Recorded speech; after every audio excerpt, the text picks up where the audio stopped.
कौन है जेएनयू की कुलगुरु जिन्होंने वामपंथ की आंधी को बार बार शांत किया है?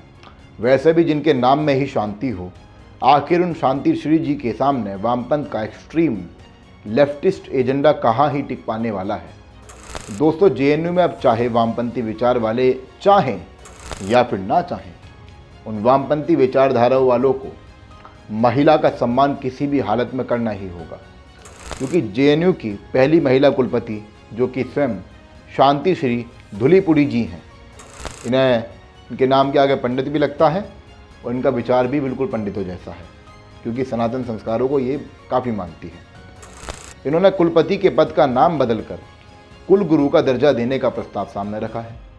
बड़ी बात है, और इस फैसले से कहीं ना कहीं हर नारी को उसका असली सम्मान मिला और सनातन परंपरा को जेएनयू की दीवारों में अधिक महत्व दिया गया है।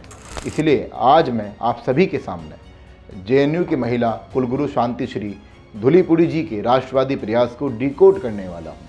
इसलिए हर सनातन प्रेमी और राष्ट्रवादी से मेरा यह ही निवेदन है कि इस वीडियो को आखिरी तक ज़रूर देखें, क्योंकि जेएनयू की दीवारों में जहाँ से वामपंथ का एजेंडा अपनी राजनीतिक रोटियाँ सेकता था, अब शांति श्री जी के प्रयास से उसी जेएनयू में राष्ट्रवाद और सनातन की गंगा सबको शुद्ध कर रही है। बड़ी बात है, सनातन की गंगा मैं आपसे कह रहा हूँ, नोट कर लीजिए, सनातन की गंगा। नमस्कार, आप देख रहे हैं द कर्मा और मैं सनी राठी। दोस्तों, एक बड़ी बात जेएनयू के छात्रों से मैं पूछना चाहता हूँ कि आखिरकार वामपंथ ने कितने ही बच्चों को देश और संविधान का विरोधी बना दिया, पर फिर भी जेएनयू में कुछ सरफिरों को बात समझ में नहीं आती है कि आज की तारीख में भारत में प्रत्येक नागरिक जागरूक है और वह यह भी जानता है कि इसी जेएनयू में कभी वामपंथ इतने चरम पर था कि साल 2016 में अफजल गुरु और कश्मीरी अलगाववादी मकबूल भट्ट को मृत्युदंड की सज़ा के चलते भारी विरोध प्रदर्शन किया गया था इसी जेएनयू में। मतलब आप सोचिए कि उस दौरान क्या भयावह रूप रहा होगा वामपंथ का। दोस्तों, वही वामपंथी विचार जिसने भारत के ही छात्रों को भारतीय संसद पर हमला करने वालों के समर्थन में सड़कों पर उतार दिया था, क्योंकि अगर वो छात्र पाकिस्तानी होते तो बात अलग थी, पर भारत के थे, भारतीय थे। यह सबसे बड़ा दुख है। लेकिन एक सनातनी और राष्ट्रवादी विचारक ने जेएनयू को वामपंथ के प्रेत से मुक्ति दिलाने का संकल्प लिया है। वह खुद जेएनयू की पहली महिला कुलपति या फिर यह कहें कि पहली कुलगुरु शांति श्री धुलीपुड़ी जी हैं, जिन्होंने अपने रखे प्रस्ताव में दो बातों को साफ कर दिया है कि वो महिलाओं को किसी से कम नहीं मानती हैं, दूसरा उनको सनातन परंपरा से विशेष लगाव है। दोस्तों देखिए, वामपंथ का मानना है कि शब्दों का कोई अधिक महत्व नहीं होता है, चाहे फिर आप अपने मुंह से किसी के प्रति जहर ही क्यों ना उगलते हो। परंतु हमारी जो सनातन सभ्यता है, जो हमारे संस्कार हैं, वह तो सिखाते हैं कि मुंह से निकला शब्द कभी भी वापस नहीं आता है। इसलिए जब भी बोलें सोच समझ कर बोलिए। बड़ी बात आपको मैं बता रहा हूँ, जब भी बोलें सोच समझ कर बोलिए, ऐसा ना बोलें किसी के दिल को चोट लग जाए। इसलिए ज़रा आप कुलपति शब्द को देखें, जिसका अर्थ है यानी कि कुल का प्रथम पुरुष। अब आप ज़रा विचार कीजिए कि इसमें पुरुष प्रधान समाज की एक झलक देखने को मिलती है। लेकिन कुल गुरु का जो अर्थ है वह है कुल या फिर परिवार का गुरु, जिसमें लिंग का कोई भेदभाव नहीं है। एक गुरु कोई भी हो सकता है, महिला भी हो सकती है, पुरुष भी हो सकता है। बड़ी बात है, इसलिए शब्दों का काफ़ी अर्थ होता है जीवन में। इसलिए फैसला जो लिया गया है महिला सम्मान का सबसे बड़ा हितैषी है। दूसरी बात यह है कि इस शब्द में सनातन परंपरा की झलक है। हमारे सनातन परिवारों में आज भी कई बच्चे गुरुकुल में शिक्षा ग्रहण करते हैं और गुरुकुल के शिक्षक को ही कुलगुरु कहा जाता है। आप देखिए, गुरुकुल के बच्चे कोई कम नाम नहीं कमा रहे हैं। एक बड़ा नाम है श्री ध्रुवकांत ठाकुर जी, एक आईपीएस ऑफिसर हैं, गुरुकुल से शिक्षा ग्रहण की है। और आज इनका जो पूरी कहानी है, इनकी जो पूरी स्टोरी है, जोश टॉक्स पर जाकर देख सकते हैं। आप इनकी कहानी को विस्तार से जान सकते हैं। वैसे भी शायद इस बात से कोई भी एतराज़ नहीं करेगा कि गुरुकुल परंपरा से भारतीय इतिहास के कई बड़े नाम दुनिया में जाने जाते हैं, चाहे फिर वह विज्ञान, युद्ध नीति या फिर कोई भी अन्य क्षेत्र क्यों ना हो। पतंजलि के योग सिद्धांत ने पूरी दुनिया को स्वास्थ्य का एक नया संदेश दिया है कि प्राणायाम और आसन के माध्यम से भी अपने आप को स्वस्थ रखा जा सकता है। भगवान कृष्ण ने भी गुरुकुल परंपरा से ही पढ़ाई लिखाई की थी। महान योद्धा अर्जुन को भी गुरुकुल परंपरा से ही असीम ज्ञान मिला था और अर्जुन ने पूरी दुनिया में नाम भी कमाया है। दोस्तों, तो ये बात तो साफ है कि गुरुकुल परंपरा सर्वश्रेष्ठ है और नाम बदलने से केवल अर्थ नहीं बदलता है, बल्कि विचार और भाव भी बदल जाते हैं। कोई किसी को गुरु कहता है तो शब्द में आदर भाव और सम्मान है। ईश्वर से बड़ा दर्जा भी गुरु का होता है। तो हम इस फैसले को ऐतिहासिक फैसला भी मानेंगे। आज जब मैं शांति श्री जी के सनातन रूप का जिक्र कर रहा हूँ तो आप यह भी जान लीजिए कि शांति श्री जी ने पहले भी कई बार जेएनयू के ऊपर से वामपंथ के भूत को उतारा है। वैसे भी देहातों में रहने वाले लोग मेरी बात समझ पा रहे होंगे। देहातों में कहा भी जाता है कि अगर भूत चिपट जा तो झाड़ा लगाना पड़े और झाड़ फूक करनी पड़े।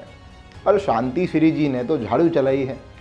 नहीं, आम आदमी पार्टी वाली नहीं, उस झाड़ू की मैं बात नहीं कर रहा। वो तो अपने ऊपर ही चल गई आम आदमी पार्टी की झाड़ू, दिल्ली से सफाया हो गया। बल्कि उन्होंने अपने राष्ट्रवादी विचारों की झाड़ू चलाई है, जिससे वामपंथ का कचरा साफ हो गया है।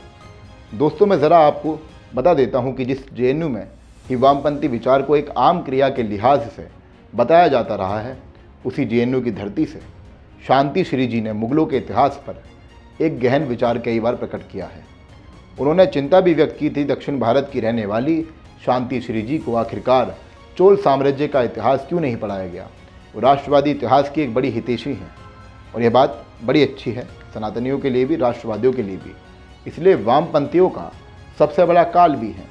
इनसे एक बड़ी वामपंथी पार्टी सीपीआईएम को इतना खौफ है कि साल 2022 में शांति श्री जी को लेकर एक आपत्तिजनक ट्वीट इस पार्टी ने किया था। पुराना ट्वीट आप सभी सनातन प्रेमियों के लिए खोज कर लाया हूँ। आप इस ट्वीट को ज़रा ध्यान से देखिए। सीपीआईएम ने ट्वीट करते हुए कहा था कि शांति श्री जी को हिंदूवादी विचार की वजह से जेएनयू का कुलपति नियुक्त किया गया है। ये आरएसएस और मोदी का बड़ा खेल है। हंसी आती है मुझको, ऐसे वामपंथी दलों के ऊपर हंसी आती है। क्या सीपीआईएम जैसे वामपंथी दलों ने ऐसा बोलने से पहले कोई शोध किया था, या फिर सीपीआईएम को एक महिला के कुलपति बनने से आपत्ति है? ज़रा शांति श्री जी की क्वालिफिकेशन को पता कर लीजिए। दोस्तों, शांति श्री जी को 6 भाषाओं का ज्ञान है। जेएनयू की टॉपर रही हैं, वहीं एमए में गोल्ड मेडलिस्ट हैं। इन्होंने 30 रिसर्चर को तैयार भी किया है। लगभग 30-35 साल का टीचिंग एक्सपीरियंस भी है। पर सीपीआईएम को लगता है कि मोदी की करीबी हैं, इसलिए कुलपति बना दी गई थी। और सबसे अहम बात तो यह है कि शांति श्री जी की योग्यता पर सवाल उठाकर वामपंथ का एजेंडा ही टूटकर चकनाचूर हो गया है। दोस्तों, जब भी आप किसी वामपंथी नेता के विचारों को सुनेंगे तो आपको जानने को मिलेगा कि एक बड़ा खेल वामपंथी रचते हैं कि सनातन धर्म में तो जातिवाद है। हालांकि हम भी इस बात को कहते हैं कि जाति या धर्म के आधार पर किसी के साथ भेदभाव ना हो, और यह विचार शांति श्री जी का भी है, क्योंकि उन्होंने कई बार उन घटनाओं का जिक्र किया है जिनमें किसी भी भारतीय नागरिक के साथ जाति के आधार पर भेदभाव किया गया हो।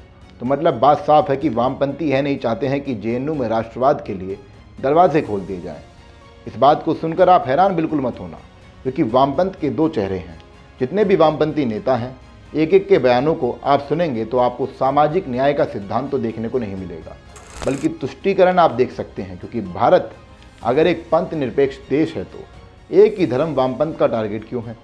खुलेआम वामपंथी नेता सनातन धर्म को मिटा देने की बात कह देते हैं। क्या यह कोई सामाजिक न्याय है? यह तो वैचारिक अत्याचार है भारतीयों के ऊपर।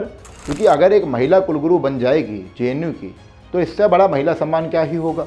और रही बात सनातन धर्म को मिटा देने की, तो वामपंथियों एक बात सुन लो, जिन मुगल राजाओं को तुम आज आदर्श बनाते हो, वे तक सनातन को नहीं मिटा पाए। तो तुम्हारे जैसे जॉर्ज सोरोस के पालतुओं की क्या ही औकात है? तुम जैसे पालतू कैसे ही सनातन धर्म को मिटा पाएंगे? दोस्तों, शांति श्री जी ने वो कर दिखाया है जो एक ज़माने में बस कल्पना थी, यानी कि जेएनयू की दीवारों से वामपंथ का प्रेत जल्दी ही भागने वाला है। किताबों में भी राष्ट्रवादी राजाओं को स्थान दिया जा चुका है। सनातन नामों के महत्व को भी आज आप समझ गए होंगे।